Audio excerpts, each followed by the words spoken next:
Ciao a tutti carissimi amici del Go. Ditemi la verità, vi eravate abituati bene con un video alla settimana? Lo so, mi dispiace, ma non sono riuscito la settimana scorsa a produrlo.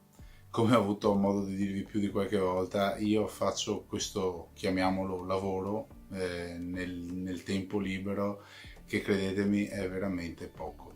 Voglio cercare di rimediare quindi questa settimana, non con una pillola, per cui con qualche breve consiglio, bensì vorrei cominciare aggiungendo un'altra partita commentata nella serie improvvisata del Go Styles, appunto, dove dopo aver mostrato il mio stile, quello che per adesso è il mio stile, come primo video, ho deciso di mostrare delle partite commentate di giocatori famosi e forti, in modo che ognuno di noi abbia la possibilità di ispirarsi, se siamo già avanti col nostro cammino nel mondo del Go, oppure possa cercare di trarre qualche insegnamento, cercando appunto di capire come un professionista muove i suoi passi.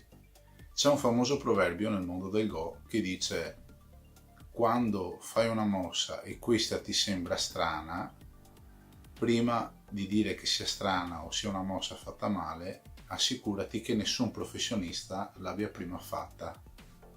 Questo cosa vuol dire? Vuol dire che nel ragionamento che sta dietro alla partita di un professionista ci sono delle considerazioni e degli accorgimenti che difficilmente noi tutti poveri mortali riusciremo a capire così in poco tempo. Ma una cosa è certa: tutte le mosse che fanno i professionisti sono mosse che si avvicinano alla perfezione e alla correttezza. Di conseguenza il mio obiettivo per questa nuova serie di video che andrò a fare con i Go Styles sarà quella, illustrando appunto i modi di gioco dei vari giocatori famosi e anche storici che magari sono vissuti centinaia di anni fa, si abbia la possibilità di interpolare poi punto per punto tutte queste partite, in modo da creare un grande contorno su cui cercare di capire quali sono a grandi linee le modalità corrette per portare avanti appunto una partita. Nella lezione di oggi andremo a vedere come gioca Toshiro Kageyama, che ben tutti conoscete. Toshiro Kageyama è stato un bravo giocatore, è arrivato al 7° dan, ma non è stato, se guardiamo nel panorama dei grandi giocatori, nell'Olimpo dei giocatori del Go, non è stato uno dei più brillanti, si è fermato al 7° dan. Però è diventato famosissimo appunto in Occidente per via dei suoi 2 famosi libri, uno dei quali stiamo appunto anche analizzando noi nei nostri video. Questa partita che andremo a vedere è come appendice nel suo famosissimo libro appunto The Lessons of Fundamentals of Go, alla fine, ed è molto bella, molto interessante. Primo perché nel rileggerla la commenta lui stesso, per cui quello che io vi andrò a leggere è un po', diciamo, una traduzione non letterale, un po' rielaborata da me, di una lettura che fa lui. Ma essendo una lettura che fa lui della sua stessa partita, fa a certi tratti anche tenerezza, perché in questa partita lui si era andato a confrontare niente poco di meno che col Mei Jin, che era il più forte giocatore dell'epoca in cui egli giocò questa partita, ed è bellissimo vedere tutti i ragionamenti e tutte le difficoltà mentali che intercorrono nel cervello, in questo caso di Kageyama, ma di ognuno di noi, soprattutto quando andiamo a giocare partite con giocatori che sappiamo essere molto più forti di noi. E quando vediamo delle mosse che a nostro avviso sembrano strane o mal fatte, cominciamo a pensare: ma è possibile che un giocatore così forte abbia fatto una mossa così sprovveduta? Cosa ci sarà dietro? C'è una strategia oppure si è sbagliato? Ecco, tutti questi ragionamenti mi fanno veramente impazzire, ed è uno dei motivi del perché mi piace continuare a giocare a Go, perché poi, tolto tutto l'aspetto pratico, con gli esercizi mnemonici degli Itsume Go, dei trucchi, delle tattiche, delle macro strategie, delle micro strategie, dietro tutto, a monte di tutto, c'è la psicologia. ed è bellissimo sondare questo aspetto del Go, secondo me. Vi propongo allora questa prima di una serie, spero lunga, di partite commentate di professionisti con i Go Styles. Buona visione. Toshiro Kageyama è nato nella prefettura di Shizuoka in Giappone. Nel 1948 vinse il più grande torneo amatoriale di Go in Giappone, l'All Amateur Onimbo. L'anno successivo ha superato l'esame per professionista. Per 2 anni consecutivi Kageyama è stato il secondo classificato per la Coppa del Primo Ministro, prima contro Otake Hideo, poi Oshino Toshi. Il suo stile era molto cano, con calcoli che arrivavano molto in profondità, simili a quelli che Ishida Yoshio avrebbe usato in seguito. La presente partita è stata il più grande risultato della sua vita, secondo la sua opinione, battendo Rin Kaio nelle semifinali della Prime Minister Cup. All'epoca Rin era il Meijin, il miglior giocatore in Giappone. Kageyama ha commentato questa partita nel suo famosissimo libro The Lessons of Fundamentals of Go, dove ha scritto: esperienze come queste sono ciò che rende impossibile smettere di giocare a Go. L'anno era il 1965. Ero passato alle semifinali della Coppa del Primo Ministro e nella semifinale ho dato uno scossone alla mia vita battendo l'attuale Meijin Rin Kaio. Anche ora il ricordo è così inebriante che mi vergogno di pensare a come sarà questo commento, ma non mi interessa. Questa partita è uno dei miei capolavori della mia vita. Benissimo, allora partiamo immediatamente con il commento. Kageyama, prima mossa.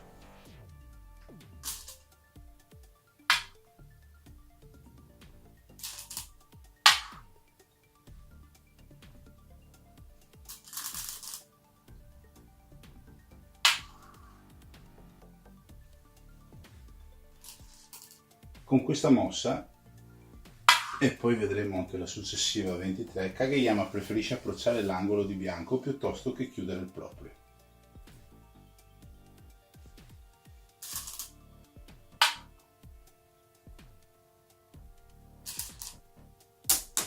E con questa mossa e la successiva 25 Kageyama decide di attaccare con una pinza la pit dell'avversario. Qui ci sarà tutto uno scambio solitario e muto, come un Joseki, che si trasforma anche in un combattimento volto alla conquista dell'influenza verso il centro del Goban.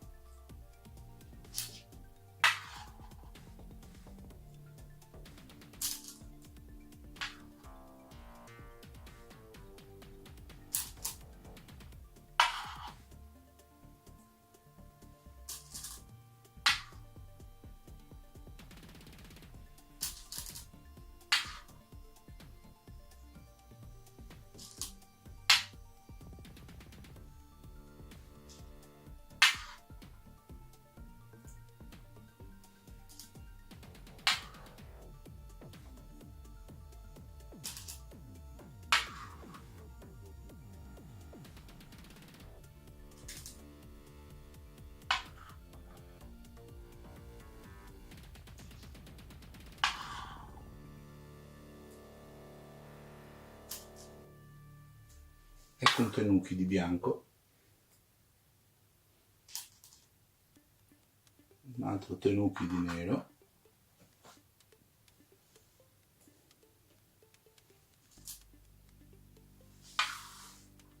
un altro tenuki di bianco, una pinza di nero, la fuga, quindi la risposta classica alla pinza, nero protegge, bianco fa un boshi, nobi di nero, bianco attacca con la pietra solitaria, e questa mossa che vedete adesso, eccola qui, è un'originale invenzione di Kageyama. la quale sembra una mossa particolarmente adatta in questo Fuseki, dal momento che dà a nero lo spunto ideale per la successiva 33. Questa è la mossa 31, appunto, la 32 a carico di bianco è questa, e la 33 per nero, appunto, è questa qui. Bianco decide di ignorare e sviluppa, fa sabaki in questa posizione qui. Bene, ora tocca di nuovo nero. Se nero si soffermasse a rispondere a questa mossa che ha appena fatto bianco nel lato destro, sarebbe potuto restare indietro. Pertanto con la prossima mossa sviluppa il lato sinistro, quindi fa sabaki anche nero in questa posizione. Eccola qui. Come notate anche qui il discorso della coperta corta, no? Io posso rispondere a quella mossa lì e magari cercare di fortificarmi, però mi lascio indietro questa posizione. Viceversa, e sviluppando quella posizione lascio indietro quella parte lì. Quindi con questa mossa nero è desideroso di mantenere il sente quanto più possibile. Secondo lo stesso Kageyama, infatti, questo era secondo lui l'unico atteggiamento che gli avrebbe dato l'opportunità di vincere. Kageyama ha detto: posto che sto giocando con il Meijin, l'unica speranza che ho per vincere è cercare di mantenere il sente quanto più possibile.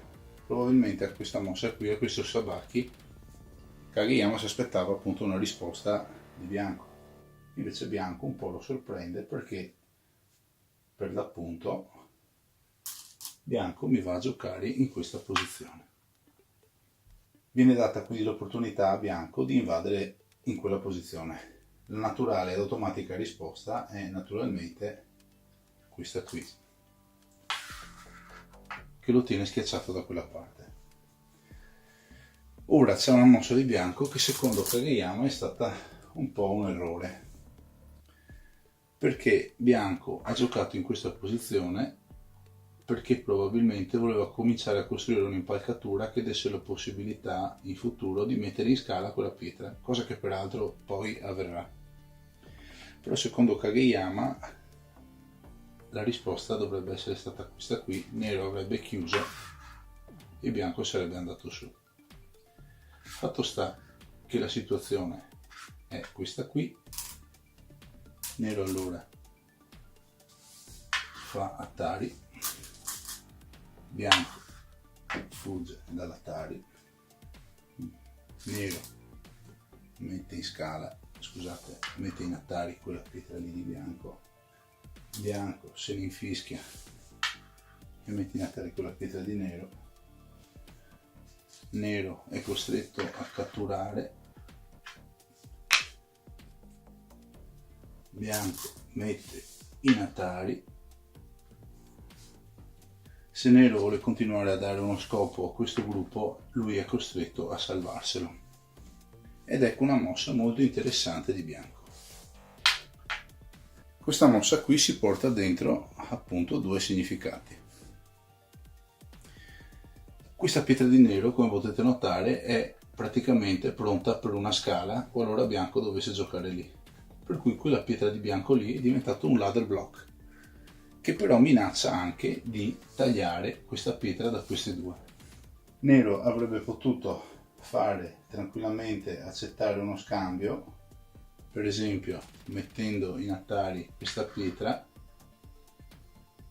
e allora bianco con buona probabilità avrebbe continuato il taglio entrando dentro lì. Mentre nero, Kageyama, decide di non accettare questo scambio e si va a chiudere in quella posizione. Ed ecco l'attacco in scala di bianco. Per cui vedete con quante mosse di anticipo, con quella mossa di bianco lì che aveva fatto in quella posizione, bianco aveva già architettato di mettere in scala quella pietra lì e si era creato tutta l'impalcatura al contorno per partire con questa scala. Kageyama l'aveva intuito ed ha lavorato di conseguenza. Nero a questo punto non ha altro da fare che cambiare tattica, per cui fa questo tenuki che stabilizza la posizione di nero e gli permette di impostare l'attacco a bianco. e dal momento che bianco risponde in Gauthis, perché va da quella parte lì per rispondere alla mossa di nero, nero approfitta del suo assente per un sabaki ulteriore ed estendersi con un keima in questa posizione, ed ecco, guardate quanto più influente diventa in questa posizione. Altra mossa interessante di bianco, eccola qui. Anche se può sembrare una mossa atta a generare moio sul lato superiore, in realtà sta evitando che nero giochi sullo stesso punto, creando difficoltà alle due pietre in alto a sinistra. Cosa significa? Che se nero in un futuro avesse giocato lui in questa posizione, vedete queste due pietre che comincerebbero, avendo anche questo muro qui, ad essere un po' in difficoltà. Ecco allora che bianco si prende per tempo e decide di giocare lui in questa posizione. È in definitiva comunque una mossa in Gauthis. Gauthis aveva avuto nero, bianco ha la possibilità di giocare il sente, però questo sente lo utilizza per fare sabaki e spreca il suo sente, spende il suo sente con un'altra mossa Gauthis alla quale nero non è costretto a rispondere. Vediamo quindi nero come va avanti. Nero decide di giocare in questa posizione. Avendo così appunto ancora il sente, nero cerca di individuare il punto di apertura più grande ancora disponibile ed opta per questa mossa mettendo pressione alle due pietre bianche che vedete sono già schiacciate da questo gruppo, e questa comincia a mettergli un po' il fiato sul collo. Bianco si difende in modo aggressivo con una pinza, nero risponde con un keima in questa posizione, nobi di bianco qui,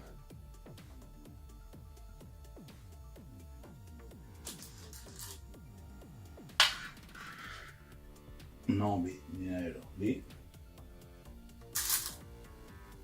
bianco cattura,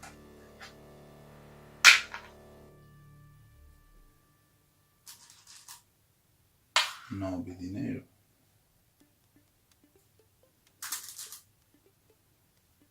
bianco viene qui,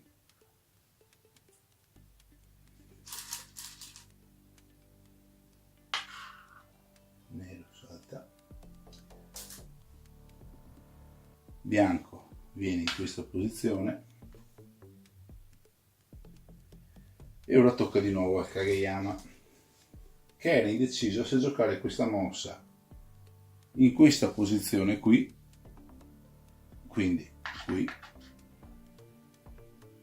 ma a valle di una probabile risposta di bianco qui e una conseguente controrisposta di nero qui, aveva paura di dare la possibilità a bianco di andare troppo in vantaggio.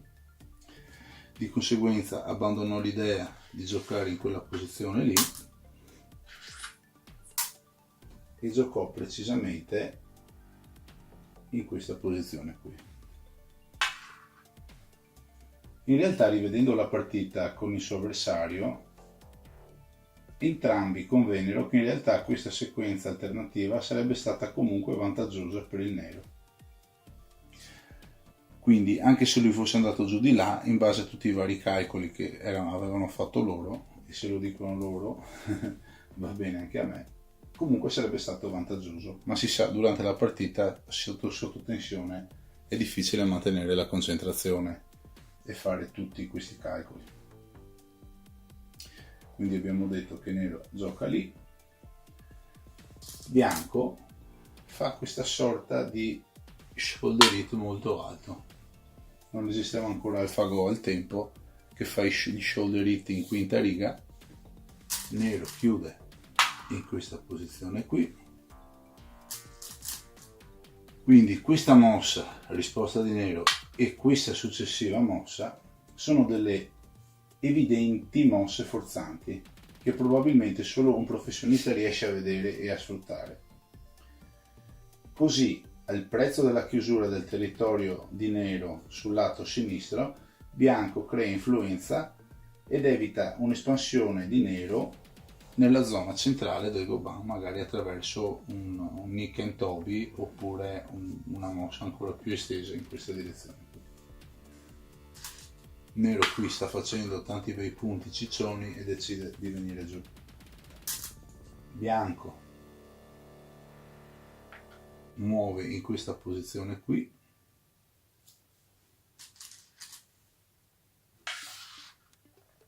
nero chiude,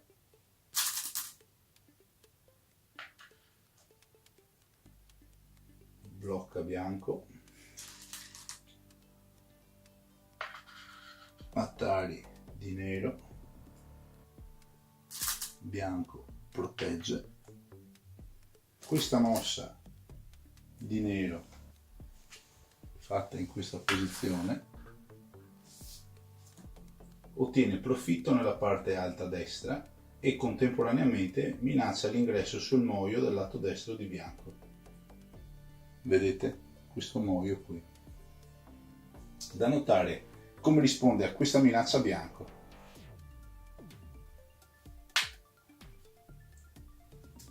Come mai? Bianco risponde qui ottenendo 3 risultati. Blocca l'avanzata di nero da questa parte qui, in questa mossa qui. Crea spazio vitale per far vivere tutto il gruppo, qualora nero anche entrasse dentro lì. Qui comincia a crearsi lo spazio vitale e si spinge verso il centro, quindi fa influenza.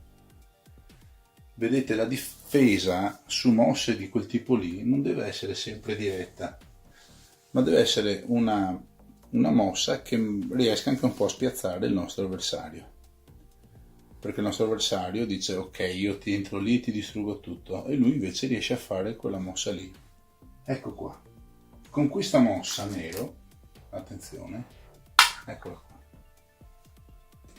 comincia a minare la possibilità di unire i due gruppi di bianco composti da queste 2 pietre con queste 3 pietre qui in alto, e se vogliamo considerare anche queste qui, se lui dovesse riuscire ad entrare non potrebbe permettere l'unione di tutti i gruppi.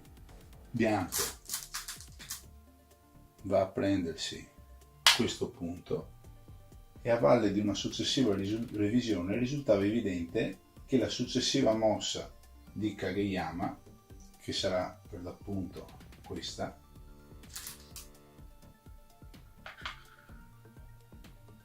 fosse in Goté. Successivamente alla partita chiesero a Kageyama se non fosse meglio giocare questa mossa in questo punto, generando una sequenza del genere.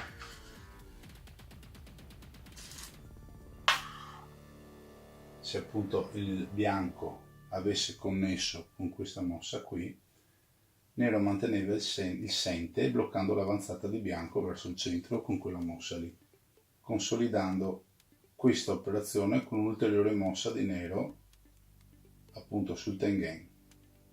Kageyama stesso riferisce che il collega che aveva suggerito questa alternativa, che era un tal Yasunaga, in effetti aveva pensato in modo astuto, tant'è che comunque la partita continuò in modo diverso, anche se appunto tutti convennero che questa variante che sto Yasunaga aveva consigliato era comunque una valida alternativa. Quindi abbiamo detto che nero giocò lì, bianco connette in questa posizione, nero, ed ecco qui quest'altra mossa potente, oserei dire, di bianco, perché questa mossa manifesta la fiducia in se stesso del Meijin Kaya. Tra le varie stime di punteggio che fece Kageyama a questo punto della partita, anche la più conservativa gli dava un vantaggio di circa 10 punti. Kageyama non si aspettava una mossa così lenta da parte del Meijin, al punto che pensò di aver sbagliato addirittura la stima. Questo tipo di situazione, come Kageyama stesso spiega, sono tipiche di quando si sta giocando contro un avversario più forte di noi e non riusciamo a capire se una sua mossa che sembra strana sia un errore oppure abbia effettivamente visto più in là di noi. Se si entra in questo loop mentale si comincia a subire l'aura psicologica dell'avversario ed egli, se è consapevole di questo, la utilizzerà per rompere il nostro morale ed indurci a fare mosse sbagliate o avventate. Di fatto, appunto, con questa mossa il Meijin ha detto: gioco una mossa lenta, non minacciosa, che mi aiuta probabilmente a connettermi e che non mi dà la possibilità di buttare le basi per far punti. Fatto sta che nero gioco in quella posizione lì. Bianco fa un nobi lì. Per nero l'idea normale a questo punto sarebbe giocare in questo punto qui ed ottenere quindi uno scambio del genere. Attenzione, quindi nero, bianco, nero, però qui sarebbe finita in gotè per nero, perché dopo aver chiuso per proteggere quel taglio adesso bianco avrebbe il sente. Quindi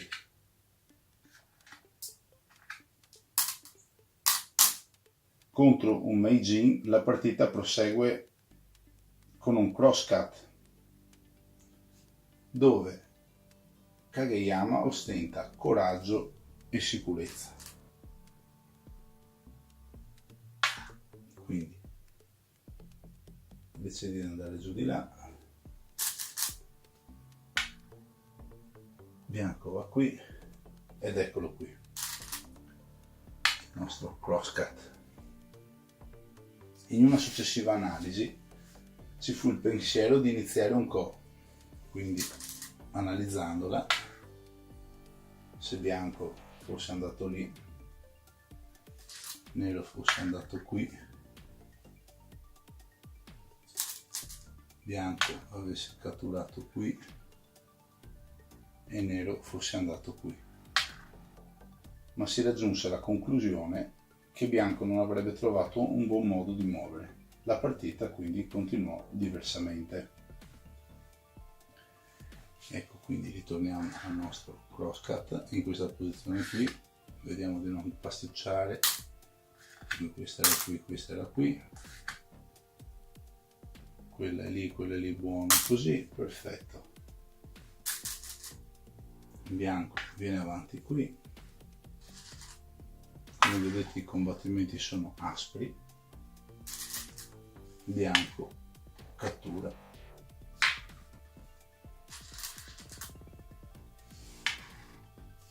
Atari, Atari,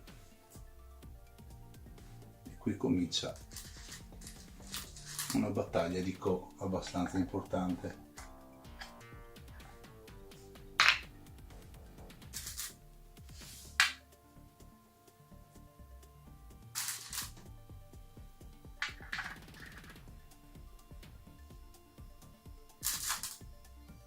Il ko continua,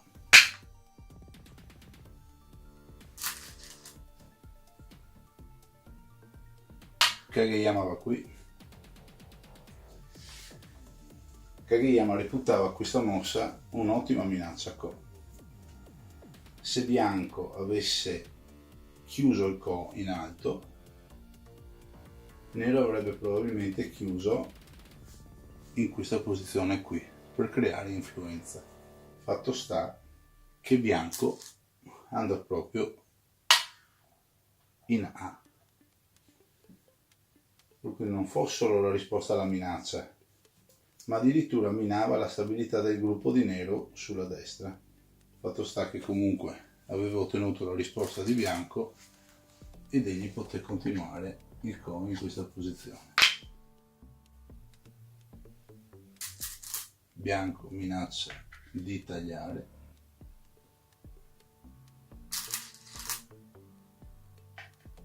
nero protegge, bianco continua il ko,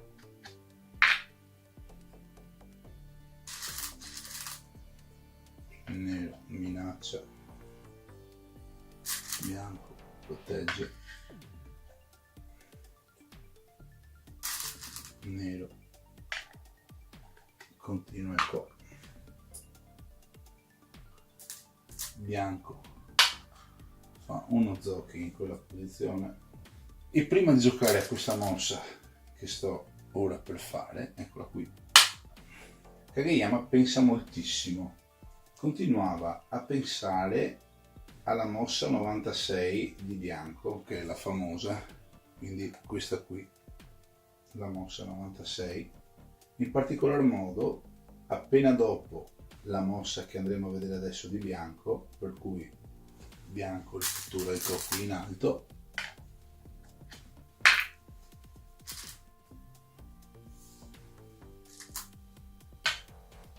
eccola qui. Se nero avesse messo in scala questa pietra, bianco avesse chiuso il co, nero avrebbe tagliato qui, bianco avrebbe protetto. Così facendo, però, questa pietra qui avrebbe potuto fuggire. Bianco rinuncia e riapre il co.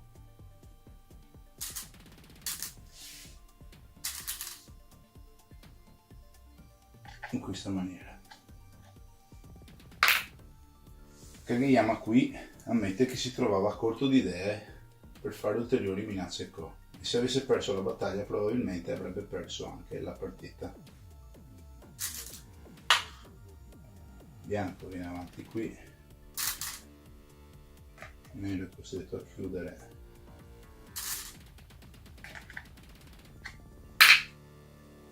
Bianco cattura, nero minaccia,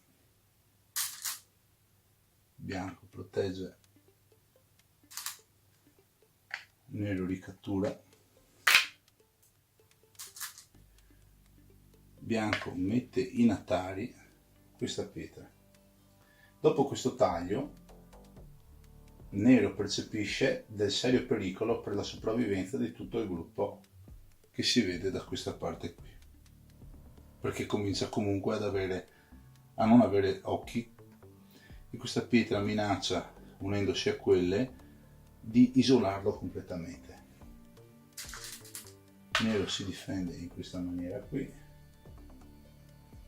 bianco deve congiungere, nero si crea dello spazio vitale, bianco cattura ancora questo benedetto co, e dopo tutta la sequenza che abbiamo visto, secondo Kageyama la ripresa del ko da parte del Meijin è stata una scivolata. Se avesse bloccato in questa posizione qui, vedremo, avrebbe avuto vita più facile. Poteva quindi Kageyama approfittare di questa svista di bianco per punirlo? Certo che sì. Con le successive 5 mosse che vedremo, nero crea un occhio e riduce il territorio di bianco. Nero approfitta del fatto che bianco non l'ha tagliato qui, entra,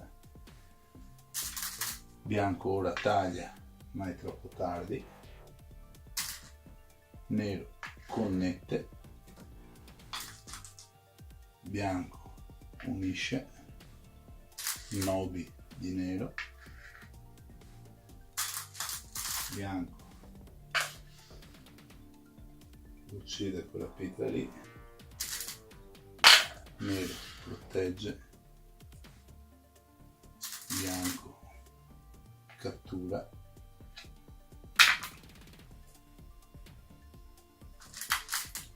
avanti con questo ko. Come vedete, ogni tanto il ko si perdeva per dei combattimenti locali. Ricordo che con questa mossa che fece bianco, visto che anche lui comincia a essere stretto di occhi qui, con questa mossa si crea un occhio e l'altro sicuramente lì poi se lo farà. Nero appunto approfitta per riprendere il ko, il quale continua disperatamente ancora per un sacco di mosse.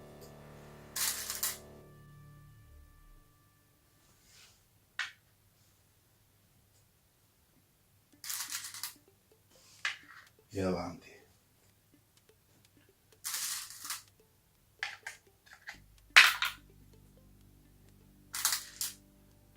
Nero va via qui, bianco blocca e avanti con questa battaglia di Ko.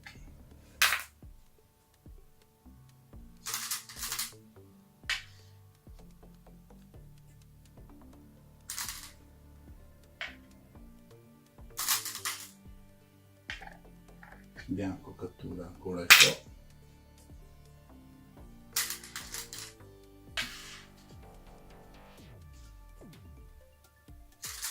Bianco qui deve proteggere se vuole mantenere la possibilità di fare un occhio, e allora nero cattura questo Ko. Viene da dire, era così importante questo gruppetto lì in alto? Poi vedremo.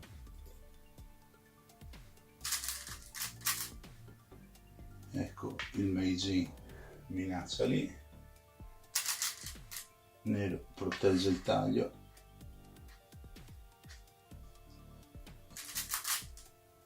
ed ecco la mossa 144, ma qui il Ko deve fermarsi.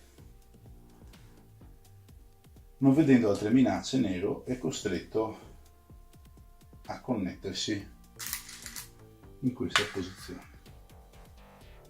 Kageyama considera questa mossa addirittura umiliante e spiega che generalmente un'attitudine del genere a questo punto della partita tende a portare alla sconfitta, ma in questo particolare caso questa connessione funziona bene nel contesto in cui è calata.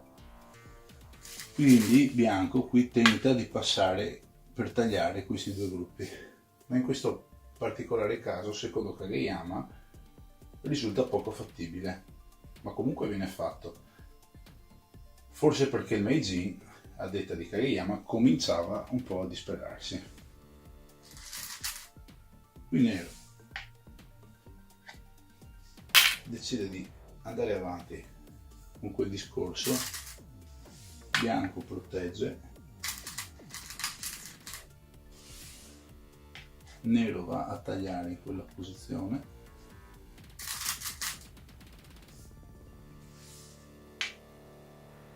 e però costringe bianco a catturare, facendo questa mossa qui dà lo spunto a bianco per catturare quella pietra. Qui nero non avrebbe voluto praticare questo scambio perché reputava che la pietra appena catturata avesse ancora del potenziale da esprimere, ma non vedeva altre maniere per salvarsi. A lui era molto cara quella pietra lì, però ha forzato bianco a catturarla. Ikentobi, bianco taglia, nero blocca, bianco naturalmente connette, bamboo joint per nero, bianco taglia in quella posizione i gruppi di nero, nero se ne scende, bianco va a minare la possibilità a nero di fare un occhio in quella posizione, nero va qui e qui bianco è costretto a giocare in questa posizione qui per salvare tutto il gruppo in alto a destra. Se invece di giocare in quel punto lì giocasse una variazione del genere, quindi qui, nero, qui, e lui prendesse questo, e con questa minaccia Ko qui, darebbe la possibilità a nero di aprire un nuovo Ko e sfruttare gli attacchi al gruppo in alto a destra come minacce continue. Bianco non se lo può permettere. Fatto sta che ritorniamo a noi, quindi abbiamo detto che bianco va a connettere, nero se ne viene qui,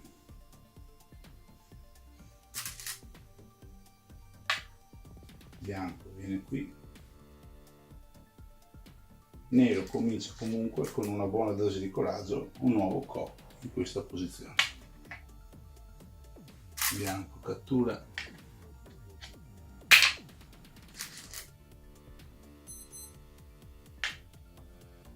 nero gioca lì. Se bianco connettesse il co, nero giocando qui catturerebbe sicuramente quelle due pietre lì e vanificherebbe il taglio di bianco su quel gruppo lì. Di conseguenza, a valle di quella mossa, bianco è costretto a salvare le sue pietre. Nero ne approfitta per continuare questo co infinito e bianco gioca in questa posizione. Attenzione, la prossima mossa che andremo a vedere, che è la numero 169, è costata un sacco di tempo di riflessione. A detta di Kageyama, la mossa più lunga della partita. Non riusciva a capire se la minaccia con questa mossa che ha fatto bianco fosse tale da compromettere la vita di tutto il gruppo in alto a destra di nero. Quello lì. Sapeva di avere davanti a sé il Meijin, per cui che fare? Proteggere magari in questa posizione qui e dare quindi però a bianco ancora una volta la possibilità di continuare il co. Era convinto che mantenere vivo il gruppo in alto a destra o farlo morire equivaleva a vincere o perdere l'intera partita. Il bivio tra una vittoria e una sconfitta. Possibile che il Meijin avesse fatto effettivamente una minaccia co inefficace e magari sorprendere come un fulmine Kageyama dimostrando una poco attenta lettura da parte di nero? Tra l'altro, se nero avesse risposto alla minaccia, si sarebbero aperte ulteriori minacce sfruttabili da bianco. Secondo Kageyama almeno 7, che sarebbero state troppe per poter passare indegni la battaglia di Ko. Dopo aver studiato tutte le sequenze mentalmente, Tetsuji e non Tetsuji, Nero arriva alla conclusione che il gruppo in alto a destra era inuccidibile, incondizionatamente, ne era certo. Da notare come tutte queste domande che si pone un professionista siano le stesse che, con le dovute proporzioni, si pongono anche gli amatori quando si comincia a giocare una partita con una certa consapevolezza. Fatto sta che Nero taglia la testa al toro, cattura questa pietra ed in effetti bianco comincia.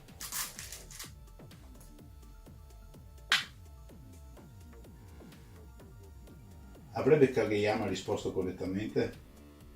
Aveva fatto una lettura corretta prima di catturare la pietra in alto? La sequenza che segue è la traduzione in pratica di quei pensieri. Attenzione quindi. Nero.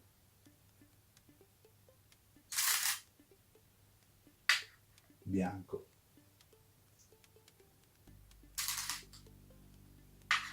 Nero.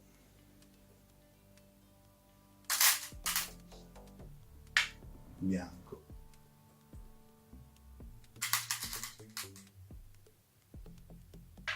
Nero.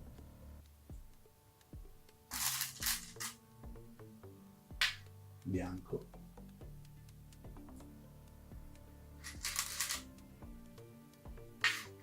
Nero. Comincia un co.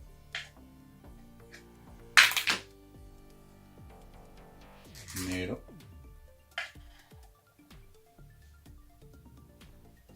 Bianco.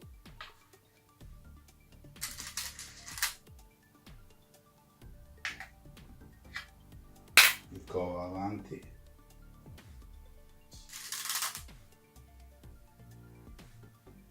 Bianco va qui. Nero aveva considerato anche qui che la partita sarebbe andata avanti con una battaglia di co ed era consapevole di avere più minacce sfruttabili di bianco. Questa mossa di bianco viene ignorata da Nero che chiude il co.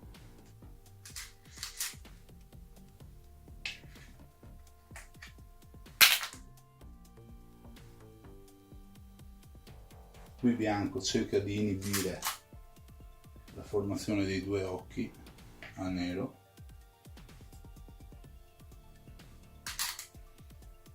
Nero si difende connettendosi per poi avere una via di scampo verso il centro. Mossa in goté di bianco.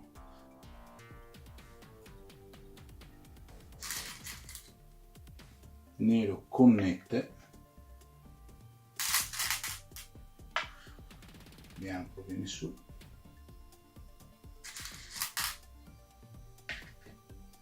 Nero sviluppa quella pietra lì. Bianco se ne esce in questa posizione. Nero decide di connettere definitivamente. Bianco cattura. Ma ormai nero non ha più problemi in questa posizione.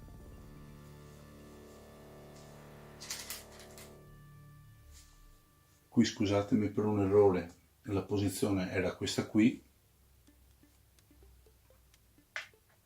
Nero va in quel punto lì.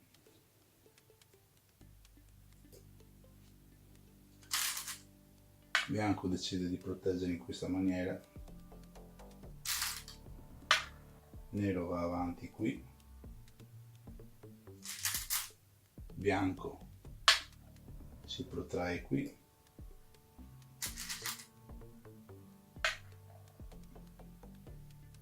Nero connette.